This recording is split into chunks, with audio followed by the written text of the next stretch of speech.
we've dedicated ourselves to um, exploring the very special uh, time of Moshe Rabbeinu on Har Sinai in the final 40 days when he's really redefining the nature of the relationship between Klal Yisrael and HaKadosh Baruch Hu, shifting uh, shifting um, the uh, the nature of the relationship from one in which it's possible for HaKadosh Baruch Hu to say, Rega Echad, in one moment I could come in and destroy the entire people, to a reality in which he's opened up a span of process, which is called the Lech Lecha Imanu. And in that opens up an entirely different nature of the way of the way of the way of HaKadosh Baruch Hu with us, which Moshe insists is also a unique um, phenomenon between Israel and the Baruch Hu. And that is that there's an open-endedness to the relationship, with a quality to it, which is that it is an unfolding reality in which you can no longer say a rega echad in one moment I would come and, and undo them in that single moment. And you're taking a particle of time and securing it as being its own entity, and taking a snapshot of what that moment is and utilizing it to determine what will be the din of the people that is no longer thanks to Moshe Rabbeinu. And the end result of this process, as we've been following it, is a new kind of a Torah, which is built on Pasal Lecha. We're harking back to HaKadosh Baruch Hu's calling to Avraham Avinu Lech Lecha. It's a type of living with the Shechina, which is described in in Gan Eden as being mithalech, in which Hashem's own walking becomes a self-reflexive walking of him, walking within himself rather than walking with, which Chazal describe as Tzniut HaShechina, through a process which opens up over time with Abraham, Hithalech Lefanai Ve'yetamim, Abraham adopting the Hithalech, but in a context of relationship with me, Hithalech Lefanai, in which you walk before me, the Ve'yetamim, and in that is the introduction of a holism, which is what Tamimut is. If spent many shiurim exploring in the that this kind of a holism that Abraham is invited into actually reverses the kol mitalech of the Baruch in Gan Eden into a hitalech v'tanai ve'yetamim.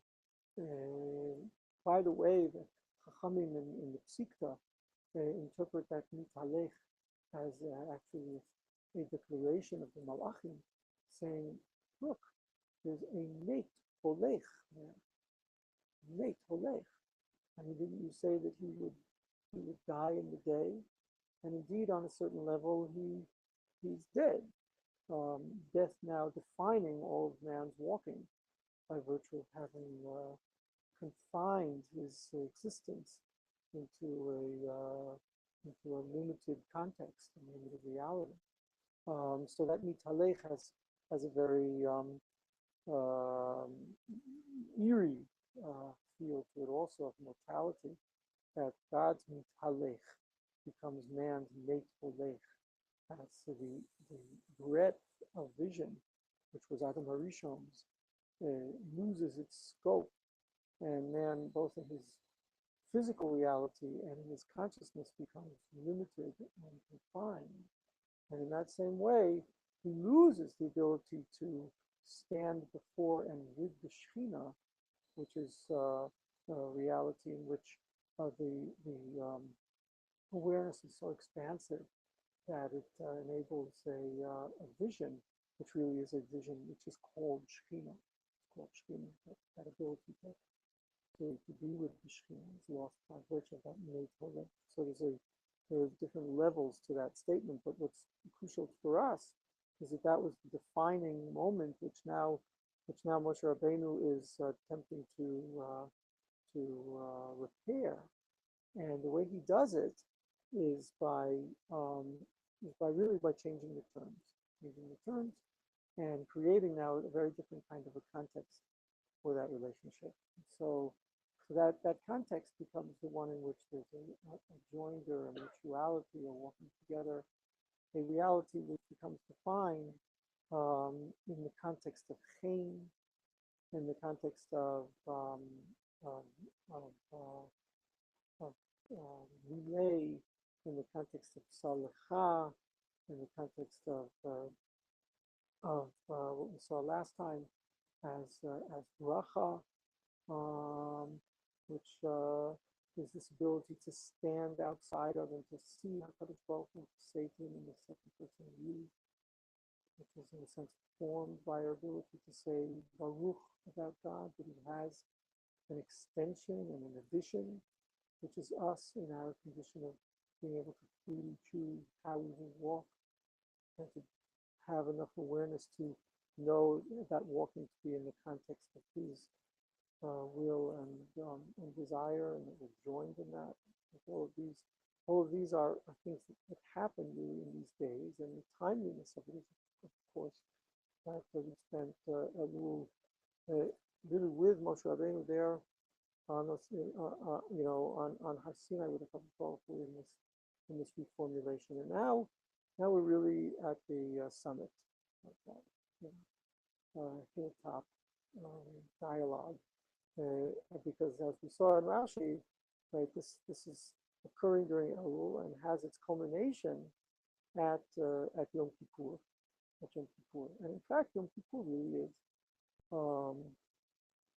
the day in which it's declared, right, that God is able to shochen itam b'toch tumotam. In other words, that God says, like, I know that they're tamei. I understand that life is filled with missing the mark.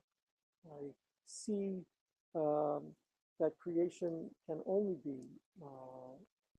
be sustainable as an unfolding process, and therefore we're able to have a day on which HaKadosh Baruch Hu said Salachti, and the very fullness of the meaning of Salachti, beyond Mechila, as I forgive you, but really Salachti is I've passed over and we're moving on.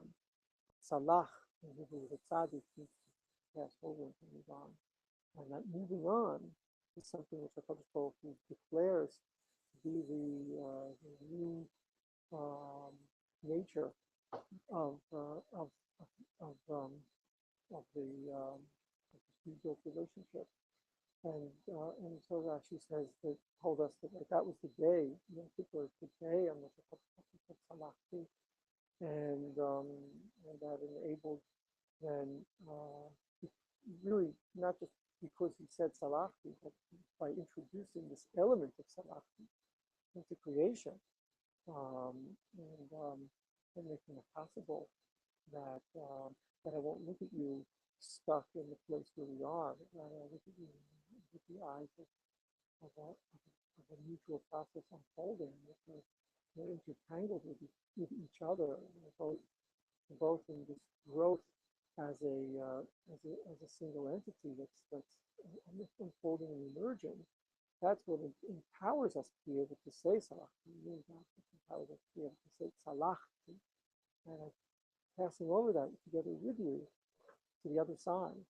And that itself is the very definition, really, of the new Torah which he gives on Yom Kippur, which is Torah of the broken impulse.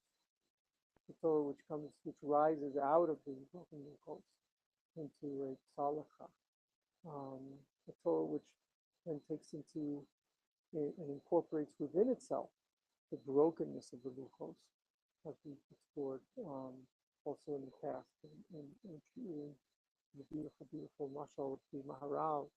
You remember how Kadosh Baruch Hu's servant, right, the king's friend had a kli which he broke and didn't know how to deal with that brokenness of the kli, and so if you remember this, right, it's all built around the amazing Medrash of Chazal that quoted from Chochmah and asked what's the din of a choteh, and he's a navi, and you turn to the Torah, and every time, right, the choteh ma'onsho, or matikuno, right, I'm not going to go through the whole thing again. This is past, and we spent a lot of time around this amazing medrash of Chazal, but then the Maharal makes a medrash on the medrash and tells a story of a king in a very unusual moment in the Maharal. It's very beautiful and unusual moment, and we'll see in a moment why it needed to be that way, where it's a king and his friends, and his friend has broken his kli. He doesn't know what to do. So he turns to the wise people and says, "You can't bring a kli that way to the king. You're done." He turns to the servants who are close to the king and perhaps know his ways better, and they say, "There's just no chance. You're gonna be killed for this." And so he turns to the maker of the kli, which is the Torah. It's the maker of the kli. And he says, is there a repair here? And the maker of the kli says, there is a repair. It's very difficult, and what will come out will not be the same as it was before. And so finally he says, I have no recourse except to go to the king himself. And Mashi Yaseh b'Yitzono Yaseh. A beautiful sort of play on the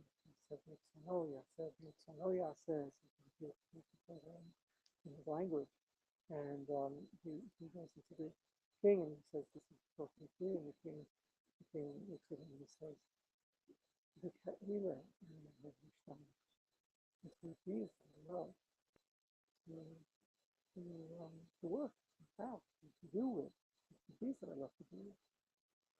The beautiful moment in, in that medrash is really, in a sense, if I would,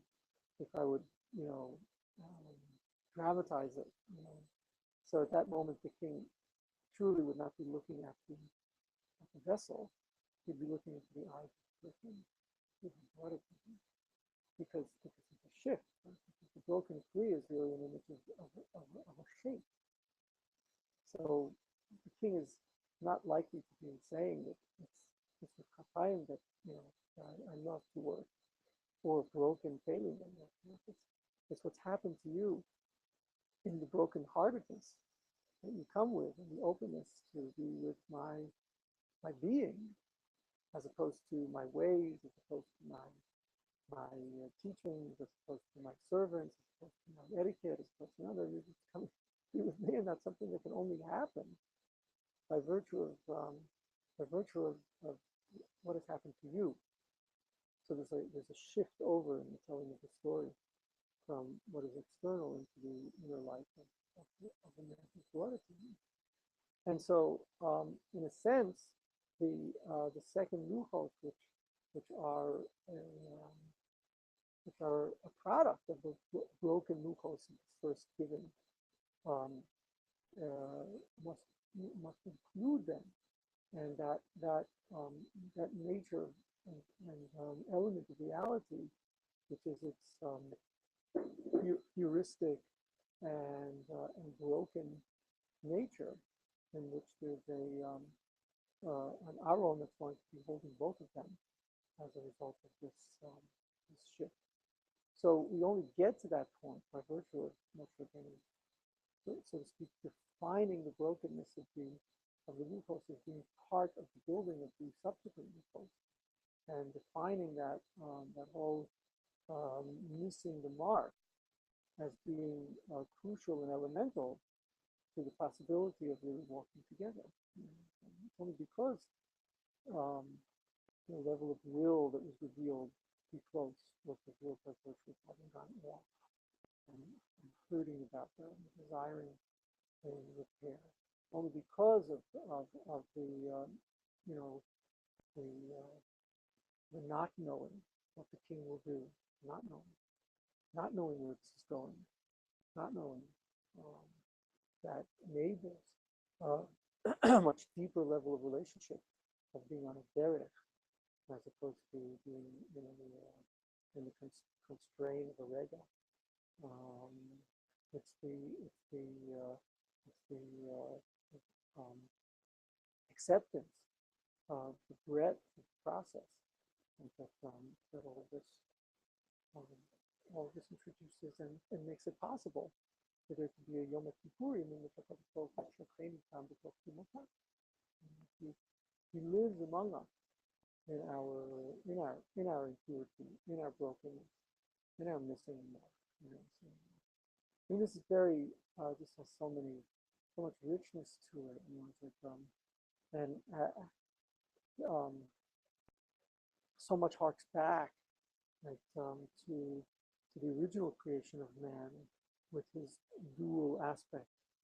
As the pasuk says, "Vayitzer Hashem Elokim," the two yuds, which the Medrash says one is the Olam Hazeh and the other is Olam Haba, meaning that man is always caught in this tension between the perfected reality and the completion of Olam Haba, and the partial reality of Olam Hazeh, the moments of Olam Hazeh. And in that space is where we live our tensions, our desires, our prayers, our dynamic, and also our brokenness. Because we have that capacity to look from that place of shlemus, to look from that chelik that we have in Olam Haba, and see ourselves from that place, and to see how really what we are as broken creatures, as missing a mark, hate on the level not of religious hate on the level of human hate, of lachtiyat matara. Where is that matara? Where are you? Where are you? I'm still in my brokenness. And the Kodesh Baruch Hu's declaration that that's what I love, and to be held there, and accepted there, and made precious there. All this is really the redefining of these precious days on Har Sinai.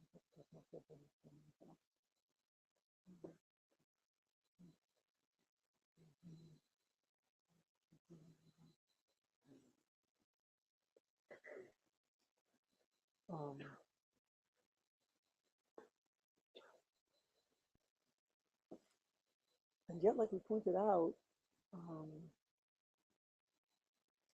there's a hidden day that's subsumed within the Sinai, which is Rosh Hashanah, and the days that we're in now, which are of a unique quality as being the days of Tshuva. And there's something about Rosh Hashanah which is actually, I wish I could find a precise speaking of the chronology of events that happened there, because there's something of Rosh Hashanah which does carry that rega echad, which does carry that, in a sense, insistence on perfection, and look at where you are in that moment, which is not a moment of pride, it's a moment of being nechtam. And in fact, to be really, as far as I remember, the only time in Tanakh, it's certainly the only time in Chumash, is that we have the production of there being a sefer here with Moshe standing at the Har Sinai because of um, is challenged by Moshe Rabbeinu in that context. Vatayim tisachat atan vim ayin necheni na misifrecha shekatavta. V'yomer Hashem el Moshe. Is that?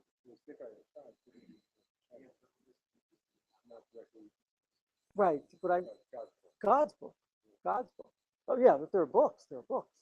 Right, but God's book. Mi asher chatali nechenu misifri. This pasuk is Lamed Gimel in Lamed Beis. Talich nechet ha'am asher b'kibadu hinei ba'al, etc., etc. So like, wait a minute, you know, it's like this it all takes place in the context of a Kodesh Baruch Hu saying Rega Echad, etc. Notice there's a Rega Echad Lebekir B'Chav V'Chilu Ticha Hala and Lamed Gimel Hey, right? It's really a continuation, right, of this conversation. So it's with the introduction of the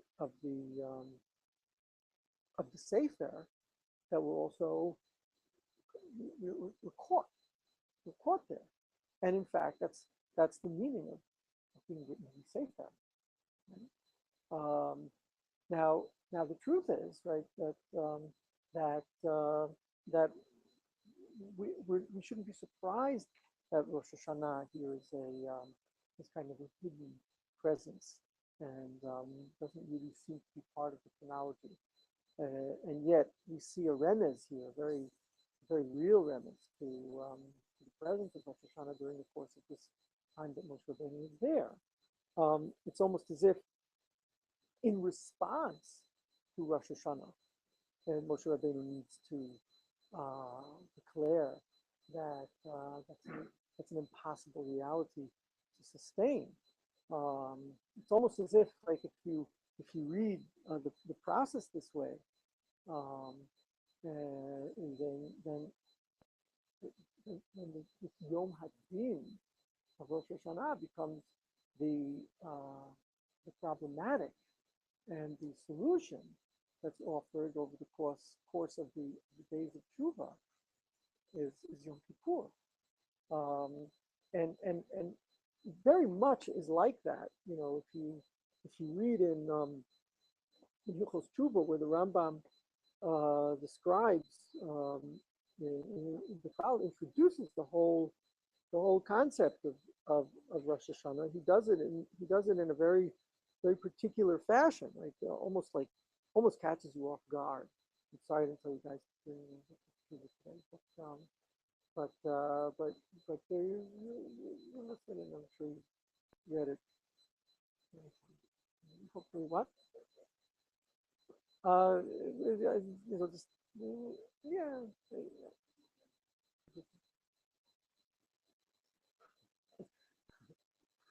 So, but you're familiar with how the Rambam in Perek Gimel, he opens up with Kol Echad Ve'echad Mivnei Adam Yesh Lo Zchuyot V'Avonot. Everyone has Zchuyot and Avonot. Yeah, there are a few on the shelf. We could pull those down. Let me pull those down.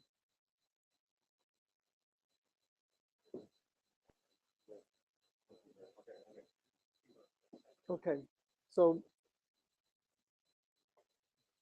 there's Zchuyot, which you know can translate as merits, but also has a sub meaning, which I think is important to point towards, right? And that is zakut, of clarity. And there are avonot, which is usually translated as sins, but also is a language of distortion. Ivut is commonly modern Hebrew, but avita, etc. These are distortions. So we have zechuyot and we have zakuyot and ivutim, and you know, crucial that we recognize, especially in the Rambam's context, that so much depends on on a person's stance and his way of seeing things, right, and understanding things. In any case, their everyone has their perversions and their clarities, right? Everyone has their distortions and their clearness, right? And things are, you know, uh, in a flux all the time, with with countervailing forces and changing inner realities and moments of greater clarity and moments of deep contortion and distortion, and that results, of course, obviously, in behaviors that are in accord with that kind of inner inner life and perspective. So so so the Rambam goes on and he says, that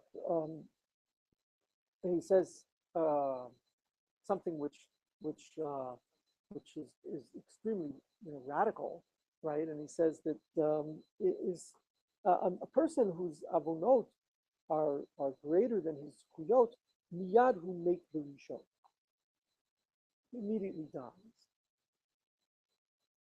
And a Medina whose avonot is merube, miyad he oved.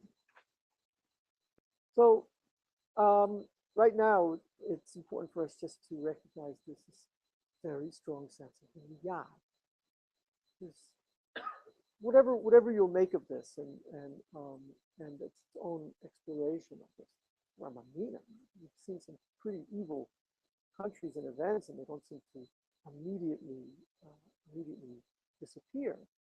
So, I mean, likely that the Rambam has various things in mind here, right? One is the same way that God said to Adam Arishon, the day you eat from it, you're dead.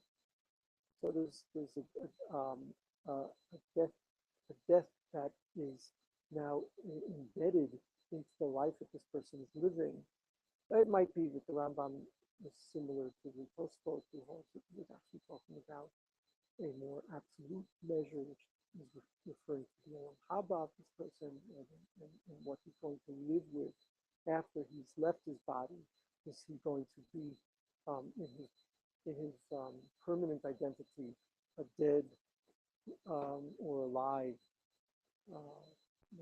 entity? Whatever it is, that would be a different exploration. It would take us too much off. But what's important for me to notice this sense of the miyad. And then the Rambam goes on and he says, the shikul zeh, I'm in halacha beis now.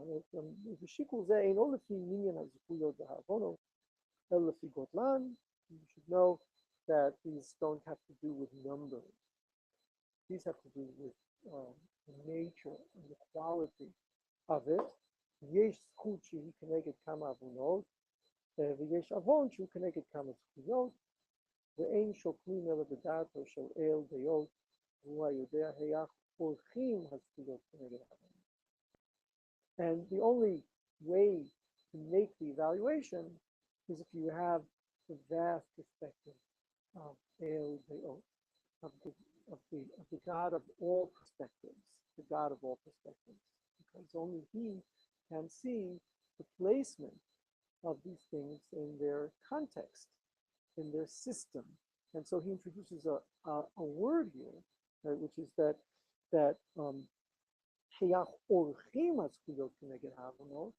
how are these arranged? Okay, meaning how are they arranged? How are they valued? How are they in placement of context be evaluated? All right, so we're talking about a very broad vision, which is going to be the one that you're looked at with, but nevertheless, you're being looked at. And you're being looked at in a very specific moment, which the Rambam then goes on and says, and I'm going to skip the beginning of Gimel for now. At the end of Gimel, or in the middle, he says, Kishem sheshokrim abunot adam zchuyotav b'shat mitato. כך בכל שנה ושנה שוקלים עבודות כל אחד ואחד מבאי העולם עם זכויותיו ביום טוב של ראש השנה. What? How do we get there? Well, in the same way that there's this shikul on the day you die. You can just hear Mom like, Tanya, but below Tanya. Okay, well, just 1 second. Well, what's going on here before you provide an answer? Just like you have to be tamea at the issue, and like the Rambam has introduced the issue of death out of nowhere, and told you something which is as if you already know, and that is that just like this happens on the day of death, so it also happens every year at Rosh Hashanah. What the Rambam is describing to us is that there is a time when the process is going to be over, and you're going to be looked at in terms of the whole of what you've become, the identity that has been formed out of all of the days that have passed, and constructed out of all of the moments that are the reality that can be ne'erach, literally, in modern Hebrew, can be edited into a coherent story, is written down in a book. And that's the book of your life. And it ends at a certain point, at which point Rega Echad is all you got. Rega Echad is really the description of the conflation of all your time into that moment, which is going to be a look at you and what you are. Now, clearly, you can hear how elements of zikaron are so present in this, because there needs to be memory, but in a deeper sense, memory in the sense of what memory functions as in our reality, which is abilities to coordinate, to remember things, to remember things, to reinvest them, to replace them, to put them in the sense of a zechira, into some kind of a coherent statement of what this is. This is really what memory does. This is how we're able to live. I don't know if you ever read the man who took his wife for a hat. I'll just say one of the most really frightening stories made in there is the one that he gave the title of the book, where this person just lived in a life that had no memory, and was unable to construct any format of identity. And so, in the tragic humor of it, mistook a hat for his wife. But why not? I mean, the only thing that would make one other than the other is the memory of all that fits into your life experience, the context of this person's own extension over time. But nevertheless, on the one hand, so you have that power, which is the power on which we rest our sense of selfhood. But on the other hand, it's that power which also, in a sense, traps us in the constraints of what it is that our lives have accumulated to become. So if you think of the moment of death that way, and you ought to, you want to have a little yiras shamayim in your life. I mean, to remember Zchor as Yom HaMisa, like Chazal say, you got to remember the day. How am I supposed to remember my day of death? It hasn't happened yet. No. You don't understand what we mean by Zchor. What we're talking about, what we mean by Zchor, is that has got to be incorporated into the nature of your awareness if you're going to live at all with the kind of intensity that death gives you. But you need to know that there's a moment like that. Now that I've reminded you, the Rambam says, so to speak, right? Now, Kashem, we all know that. We just kind of, push it outside of our normal conscious functioning, right? We all know that. There's going to be that day when it just stops. So just like there's a day when it's just stopped, and you know that there is such a thing. And the truth is, it's happening at the time. It's happening at the time, which I'm just now pointing towards the direction of the Gemara, which says, how often is the din really done? Is it some have it at every moment, some have it every day, some have it every week, some have it every month. Well, the truth is it's happening every moment too, because at every moment there's a death of what preceded this moment. So you know about this, the Rambam says. I don't need to tell you, it's not like there's a pasuk I need to bring you for this. But you should know that just like it's that way in the last moment, so there's a day of the year in which there's really a rega echad. Everything stops. And all of your talk of process and movement and, you know, give me another moment, all ends and collapses into a sefer. And you're written in that sefer.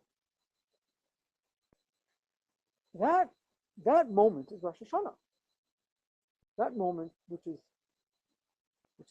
really no ra, is a moment in which you are called to attention.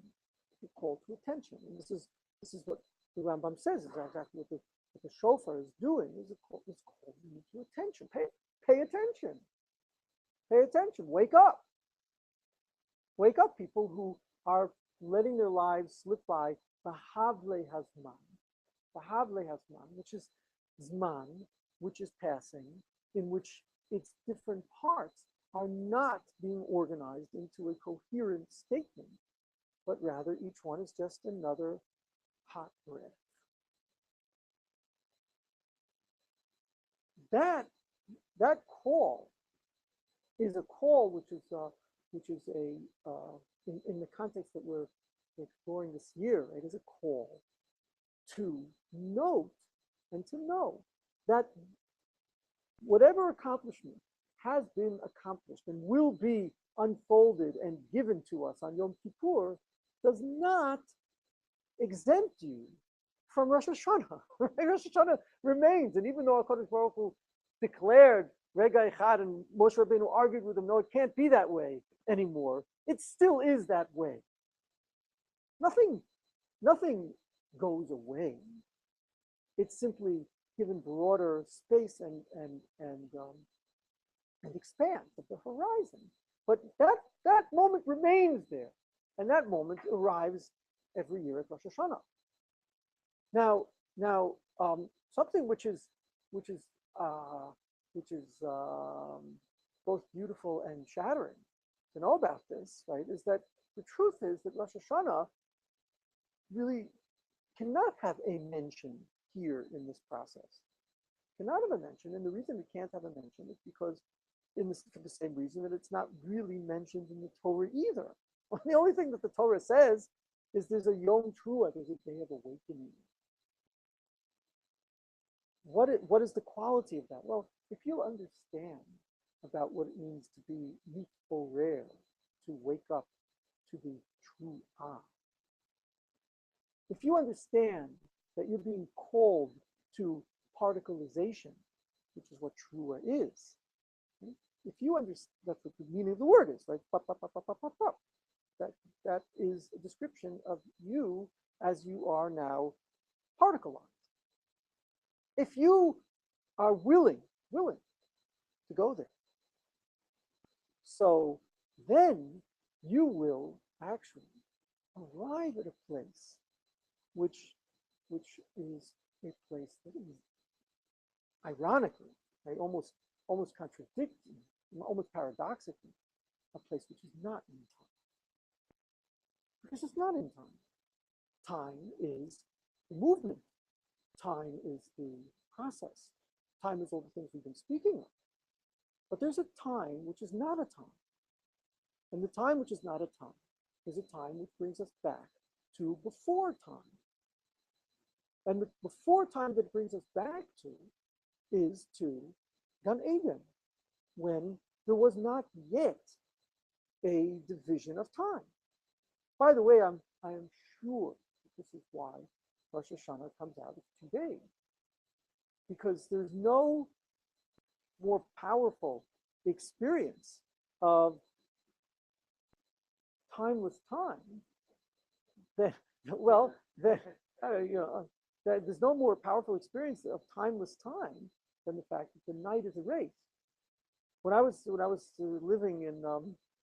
living in New York, so I go. There was someone I'd go to almost every year. I go to Rosh Hashanah,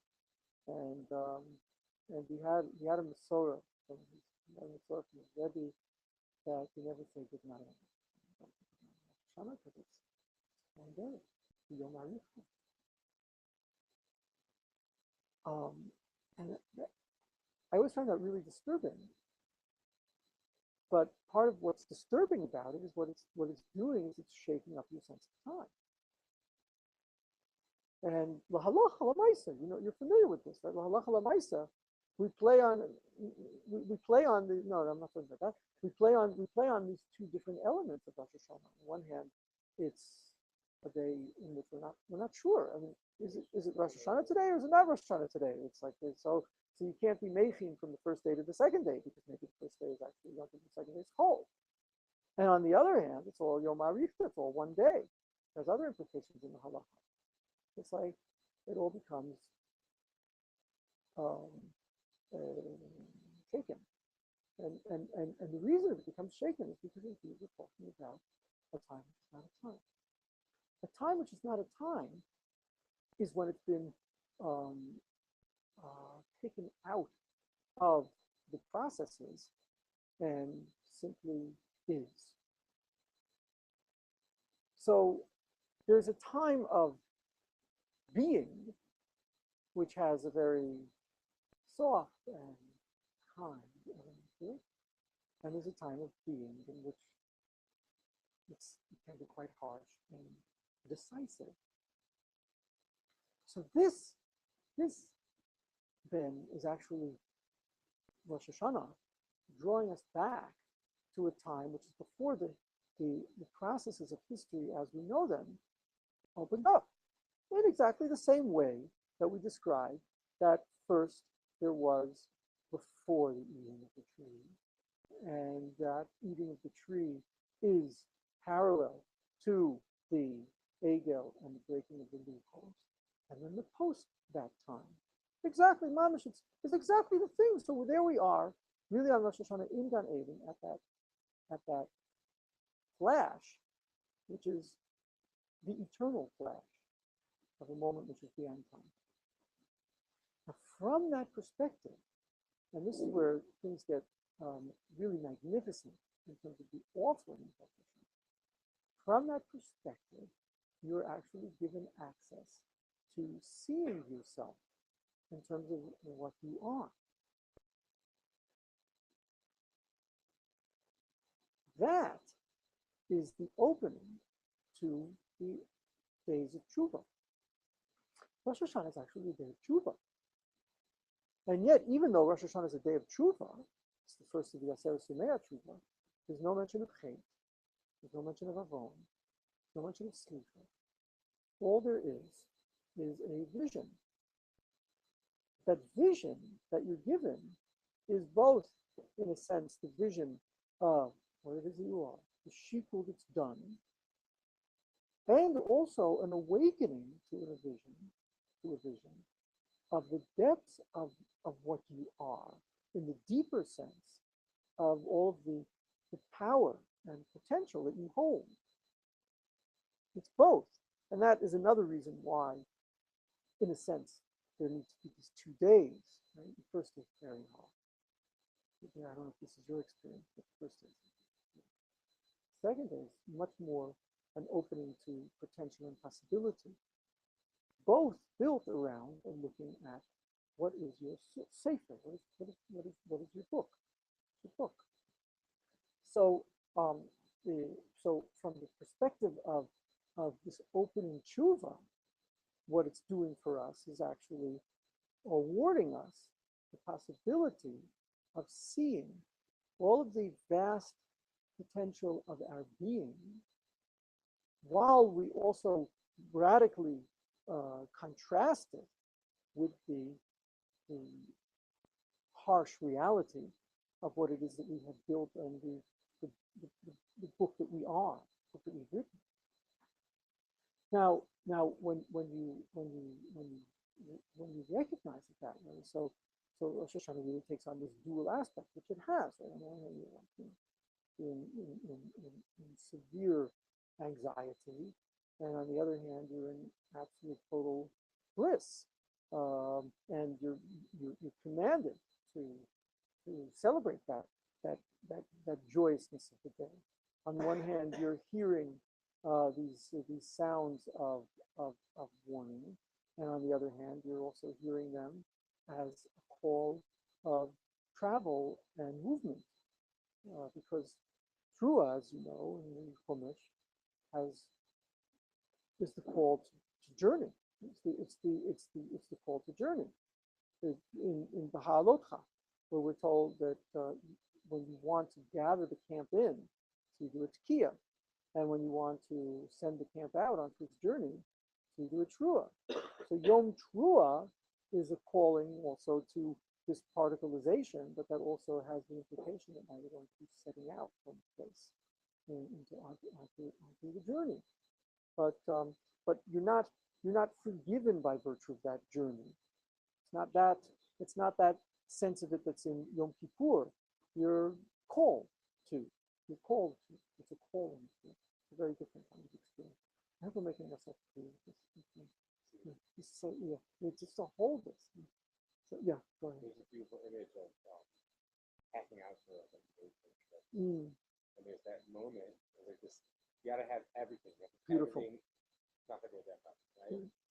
And I can remember so many experiences of like, once you sit down on the journey, well, it doesn't matter now. Right. Like either we have it or we don't. And like, did we bring that? Well, I don't know. I guess we'll find out when we're doing it, because we're in this now with what we have. We're moving it. It's beautiful, fantastic. Yeah. What I mean, okay. So let me okay. Frequency. So what I mean is that the trua, the word means the hiploea, the wobble, the shake, but actually more directly, it means to break things up. We spent a lot of time exploring the meaning of tov and ra from this perspective. You to break things up. So you're actually looking at moments, discrete elements. Now that aspect of the discrete element, I'll spell this out before I spread it out. Right? So this aspect of discrete element, right, is actually the nature of your creation. In other words, the definition of your being created is that you have definition. So the fact that you have this discrete reality that is separate from the vastness of the all of existence is probably the best description you could have of what it means to be created. You have been defined. You've gotten a cut of existence now. Here it is. How will you sculpt it? What will you make of it? What will you do with it? You've gotten a cut of existence. That's a trua. So that the Yom Trua is harking back to the fact of your being here created. In the softer sense, that's what we were talking about last week when we talked about creation as being a bracha. You are Baruch, which now enables me to talk to you, existence in the second person. And to say, I mean, you have awarded me this possibility for being myself, separate from the vastness of the vision. I mean, this is an extraordinary opportunity. It's an ordinary opportunity. It's the only meaning of opportunity. So that's one meaning of trua. Second meaning of trua is a pasuk which we say, right, which is that truat melech bo. What does that mean? Truat melech bo. That pasuk is actually a description of a second meaning of trua, which is re'ut, which is love. Rashi says, chibat melech bo. which is exactly, Rashi learns the pasuk, right? Hashem Elokav imo. God's with you. He's your God. He's your God. And, you know, really yours. Really yours. Really yours meaning in the sense of there's a belonging and ownership here of the divine, which has been awarded to you. So Hashem Elokav imo utruat melech bo. That truat melech bo, Rashi says, is the chiva that the king has for us. So the second meaning of trua is beyond the discrete, is the love which is offered as a possibility to those who are ready and willing to take their lives and construct from them their identity as a discrete, in one able to say, Baruch Atah. Now that I'm separate, I can love. Now that I'm separate, I can rebel. Yes, Adam Harishon, the choice is yours, but that is the choice. In being separate, you can either throw yourself passionately into the love, or in being separate, you can insist on control of thank you, I'll do it myself. Someone just told me this great story, excuse me for the sound. Someone just told me this. So you must know this. It's like a joke, you know. It's like so the guy's like, you know, he's trying to find parking. You know, he's trying to find whatever, I don't know. He's trying to find parking. And so he's like, you know, I can make this point. So he says to him, he says to himself, he never gets out of my life, never parking, nothing. Okay, but if you will make me a parking space, then I'm giving my life over to you. So just as he's finishing the sentence, the car in front of him pulls out from the parking space. He pulls in, he looks up to heaven, and he says, thanks, but I don't need you.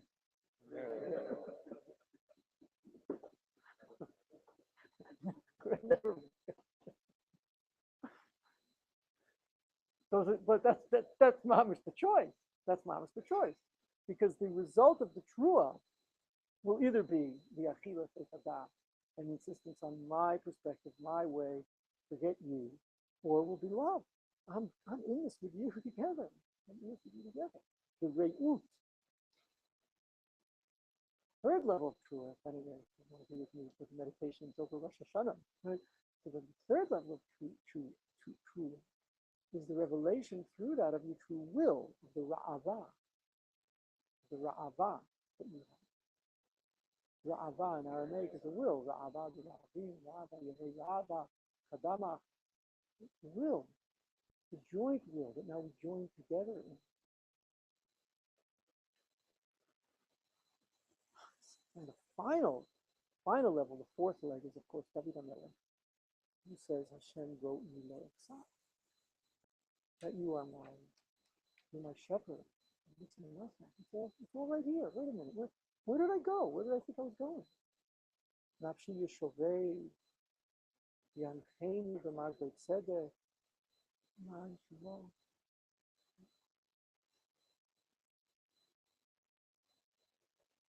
That's the final level of a trua where you step away, you're in your own life,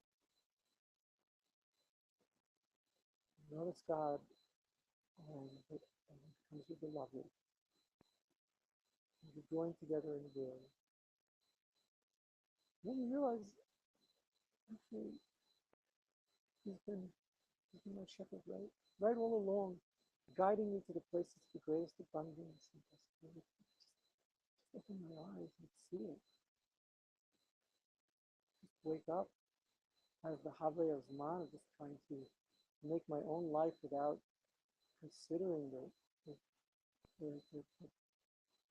plenty which existence has provided me with to do that, and is guiding me so subtly and gently to where that pasture is.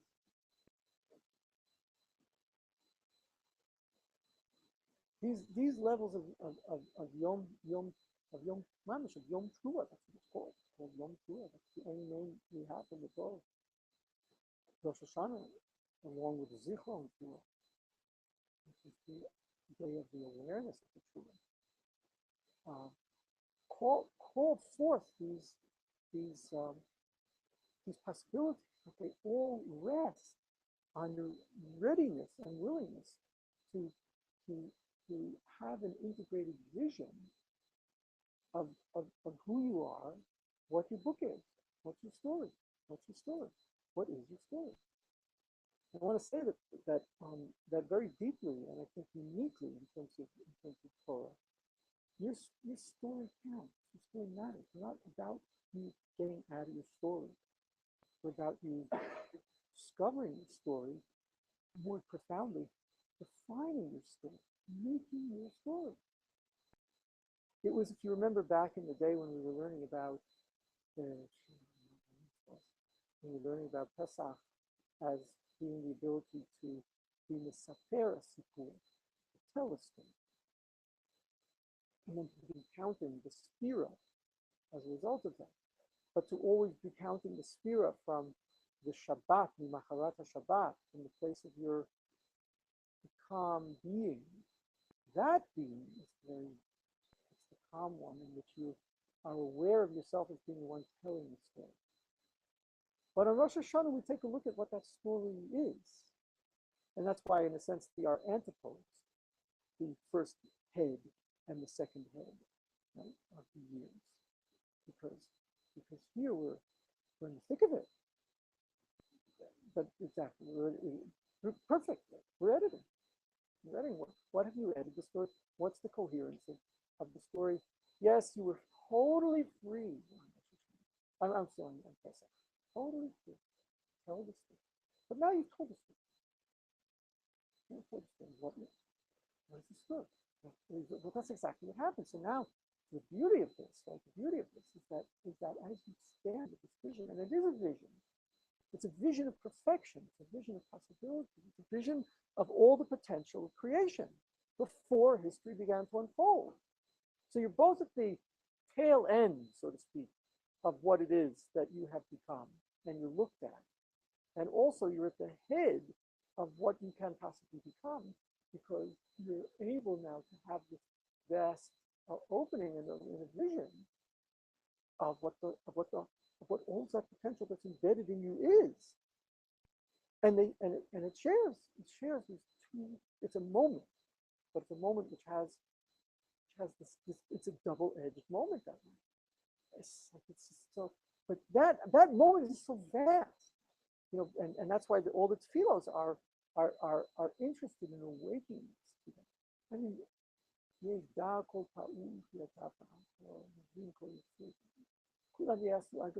my God, like what else is there to pray for?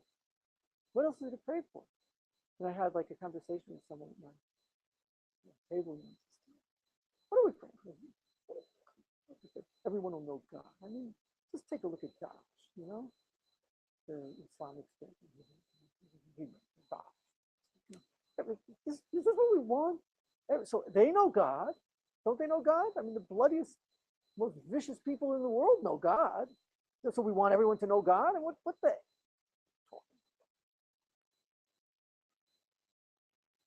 And well, that's the thing. I mean, but it's because the religious language has co-opted the meaning of knowing God. So it's all become a question of believing. As soon as you're in believing, so then you're in trouble. Total in trouble. The Rambam does not have it even in the Sefer Mitzvot, which some translate as Laha'am, the first mitzvah. Rav Kapach says no. He didn't hold on. It's all about Ledah. It's about knowing. Because knowing is the point. It's the expansive awareness that can build you from understanding, through knowing, to a vast vision and horizon that is able to include existence as it is. Here, from that place, of course, of course, everything will have its place. Of course, everything does. course, everything is being offered a, a, a, a, a choosing of life and existence. Of course, that's what we're talking about. Everyone believing in God. That doesn't take anyone anywhere. Honestly, it's the worst places. But that's really what Rosh Hashanah is offering. Now let's go back inside to the comments people want to make here. Just go back inside and move towards Yom Kippur. call it a day, which is what Rosh Hashanah is called. Yeah.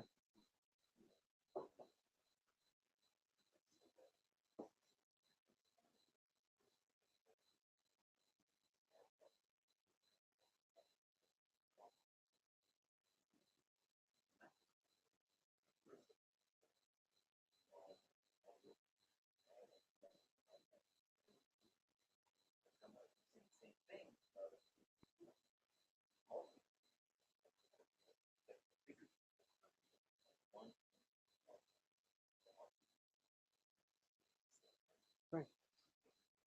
It is amazing. It is amazing, and that's in a sense where then, where Moshe Rabbeinu was taking the vision beyond the discreteness. Not there's also a lower level beyond the discreteness of the quantum. Quantum then describing shifts of energy, or something which actually is a singular field, or pattern, whatever it'll be. So I'm not sure like the discrete is on a certain level. Right? In any case, right? Certainly the movement here, right? That then that things undergo, right? Is in terms of where Moshe Rabbeinu takes, he's actually taking Kodesh Baruch Hu, and reality from the stance of Rosh Hashanah, but giving it its value and significance and place as an opening to the possibility of what tshuva can be. And when you hear it this way, so you really understand. You really understand why it is that the way Chazal describe the advantage of this world over the next world is by talking about this world as being a place of tshuva and ma'asim tovim. Listen to what the Rambam does before in the few sentences before the ones I read you about Rosh Hashanah. In the few sentences before it, he says, Kol mi shenicham ala mitzvot. Anyone who's regretting the mitzvot which he did, the taha ala zchuyot. I think we've been in this. The taha ala zchuyot, right? And he's turned these zchuyot into something which confound him. That he doesn't understand what the heck he was about. V'amar b'libo. Now listen how important this is. Listen how important this is. V'amar b'libo. Maho alti b'asiyatam. What did I accomplish in all of this? Maho alti b'asiyatam. Ulai lo asiti otam. Ulai halavai. Right? It would have been, perhaps it would have been better if it's all perhaps, right? So maybe it would have been better if not. He's turned his life into a chaos. Right? We explored this blushing in the past. He's confounded, and he's basically confounding the coherence of his life. He's looking, maybe this was all worthless. Now it's all a thought. It's all a thought. Hareze ibed kulam ve'in mazkirin lo shum zchut ba'olam. Shum or sham, shame, doesn't matter. It's like it's gone. What did you just do to me? Well, I didn't understand. The guy for 65 years has been a perfect gem of a human being. Ben Adam Lechaveo, Ben Adam Lemakom. Been totally there. And then he has this thought, maybe it was all stupid. Because at that moment, he's taken his perspective and defined his life. having been nothing. And so his life really collapses into nothing. It's all a matter of his consciousness about what it is that he is.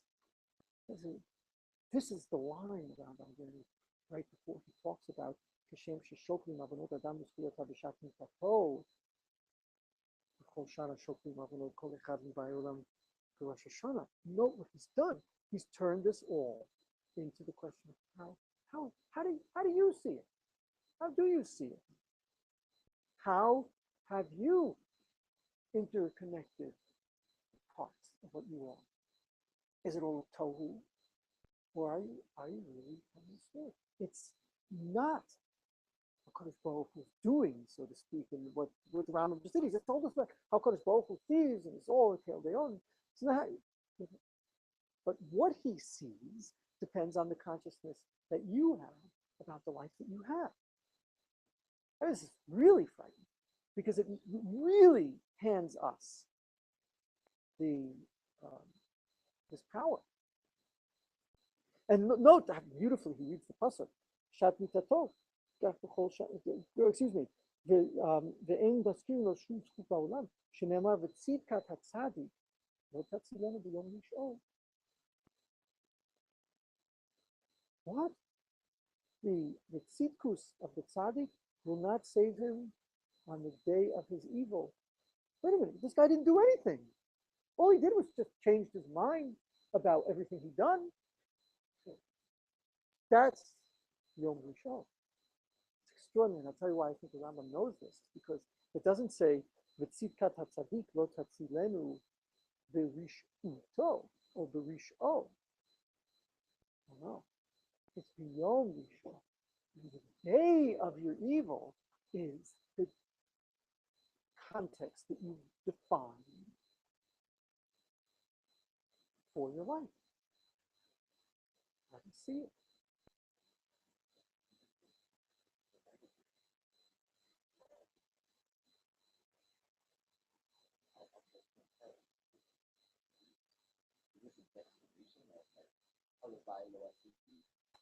Or is it being implied? If you're giving them news about the value, or if you're declaring the value, then less present. Okay, so this is the truth is there are two Girsa'ot. The Ulai here is in the Kitvei Yad, most of the Kitvei Yad, and the Ulai is in most of the Tfusim. Most of the printed editions have Halavai Lo Asiti. Yeah.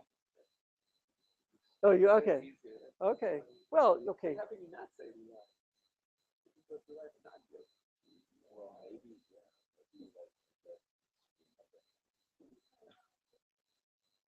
I just think it's logical Right. A much bigger jump to live is live. Understanding why we're not with Facebook, you just it makes sense to me. To the halava, yeah, sure, it's much more definitive, and well, like, but I don't think that was it may be okay. Okay, and there's also and the meaning of ulai. I think it's also to be explored in terms of whether ulai always means. Yeah, it can also be used in the sense of halava. Okay. Take a story. But no. But there's also the look. This is the defining issue is really where this person's heart is. Now you can hear why the Rambam, when he talks about the shofar, says Yusheni Mishenatchem in Halacha Daled V'Hakitzu Yudami Mikadem B'Chapti B'Masechem B'Kivi B'Tshuva V'Zichru Borachem. Remember your Creator. Elu Hashokchim Et HaEmet V'Havlei Hazman V'Shogim Kol Shinatam B'Hevel V'Rik Asher Lo Yomiru V'Lo Yatziru Habitu L'Nafsho Kochem. He doesn't tell you, look at the Torah and what it's told you. He doesn't tell you, look at anything outside of yourself. He tells you, look at yourself. You know, the Sforno says this, by the way, on the pasuk, Kilot Hashamayim, This one of the beautiful things says, you can't ask the Naveen about tshuva. He interprets the term. You can't ask the Naveen about it. You don't have some chachamim who are someplace else that you're going to go travel to, and they'll tell you what it is.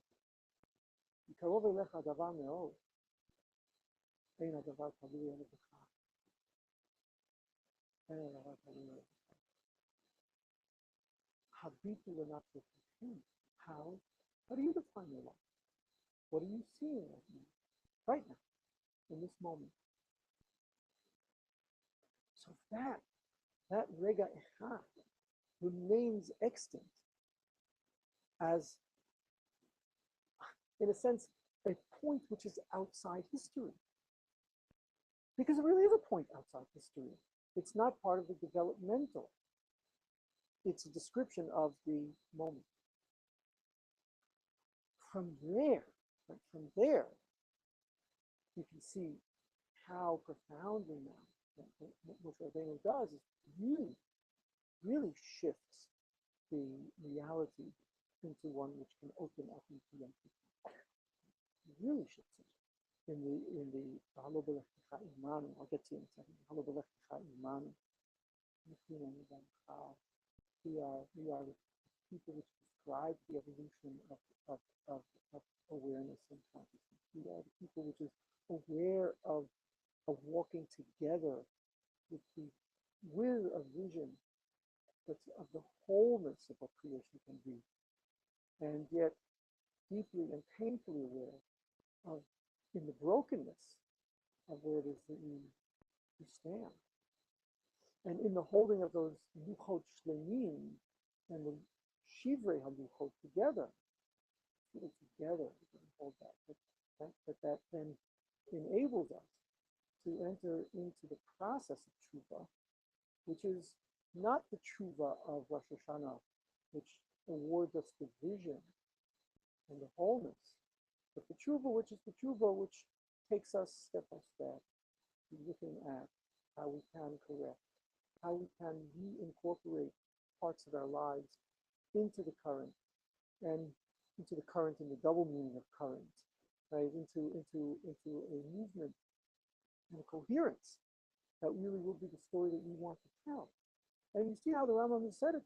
It's the story you want to tell. You can turn a life of tziput into a chaos, and you can turn a life of chaos into an absolute and total tziput. You can.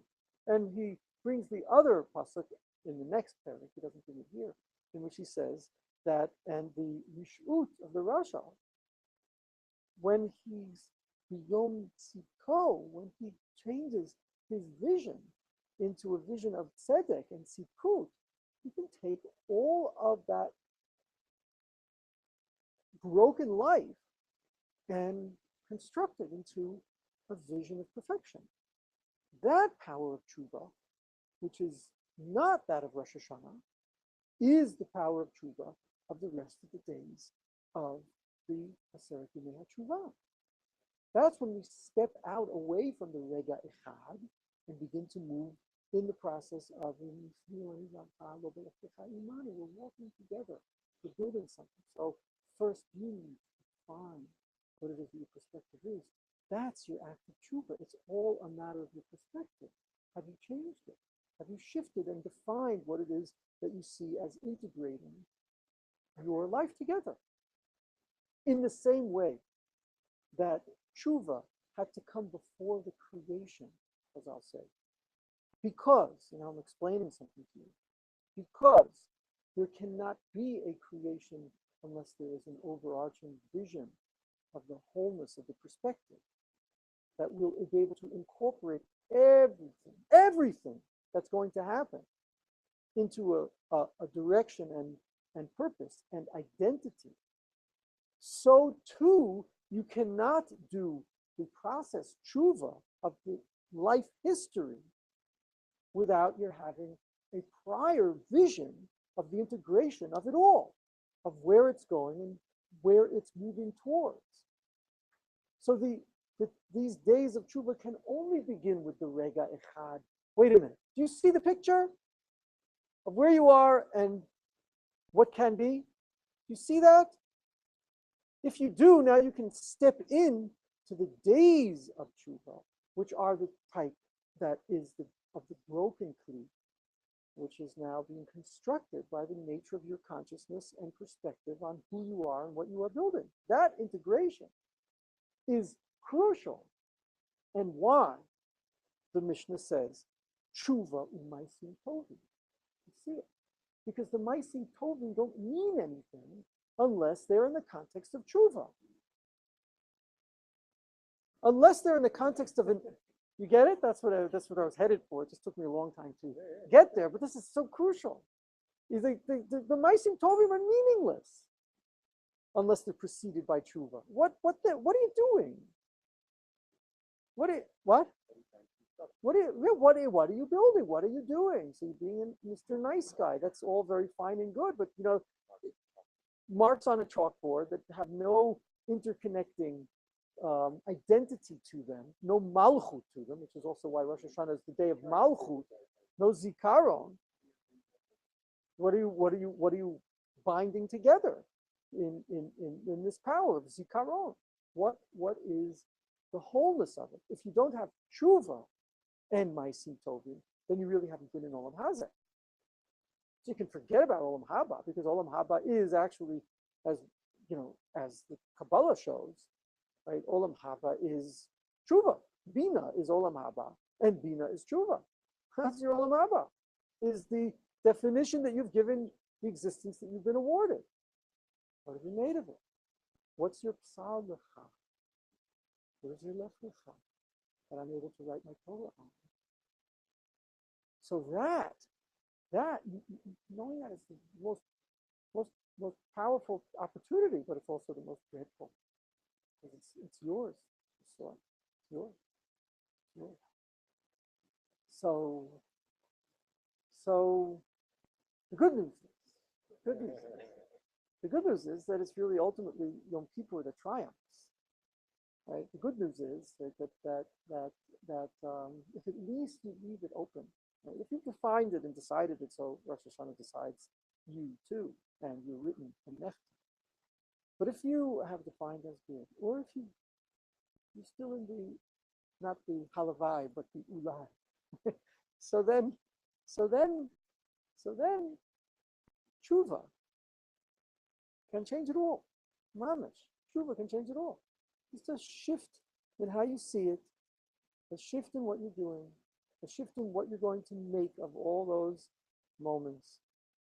Change it all. Like the Rambam writes, so the Benoni, Tolim lo, right? With the person, Mishanim Tzaddik Nechtam Lechayim. Mishanim Rasha Nechtam Lemita. The Benoni, Tolim lo, Ad Yom Kippurim. In Asa Tshuva, Nechtam Lechayim.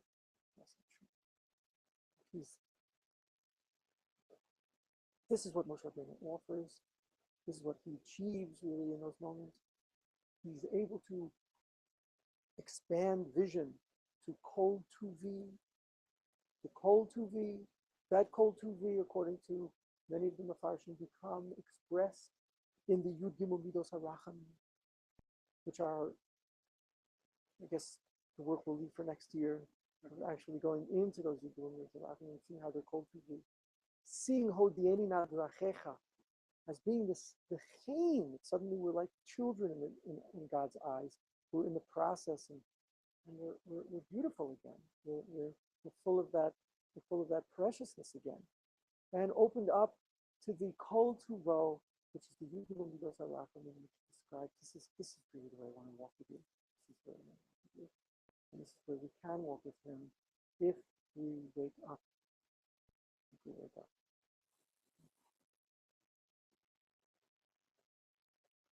We should all be written, in the book, and finish this process of the sequel that started back in the Pesach.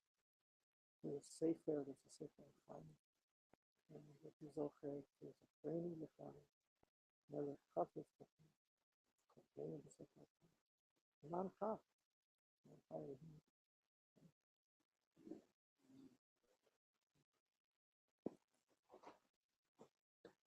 Okay, Other questions? Song? Yeah, we'll just take some. Yeah, welcome back.